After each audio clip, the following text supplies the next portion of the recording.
పొటల్స్ని శుభ్రంగా కడుక్కోవాలి. మిక్సీ జార్లో 2 అల్లం ముక్కలు, 5 వెల్లుల్లి రెమ్మలు, ఎండు మిరపకాయలు ఒక 5, జీలకర్ర హాఫ్ స్పూన్, టమాటీలు 2, ఉల్లిపాయలు 2 వేసుకొని మెత్తగా మిక్సీ పట్టుకోవాలి. వేరే పాన్లోని ఒక 5 స్పూన్లు ఆయిల్ వేసుకొని ఒక 1/2 కేజీ ముక్కలు వేసుకోవాలి. వేసుకొని ఈ విధంగా 15 మినిట్స్ వరకు ఫ్రై చేసుకోవాలి. ఫ్రై చేసుకున్నాక టేస్ట్కి తగ్గట్టుగా సాల్ట్ 1 స్పూన్ వేసుకున్నాం, హాఫ్ స్పూన్ పసుపు, షుగర్ హాఫ్ స్పూన్ వేసుకోవాలి.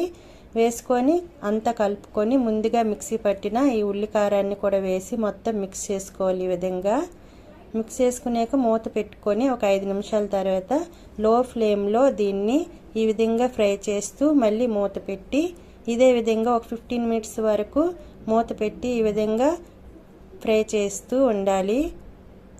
ఉల్లికారం రెడీ అయినట్టే.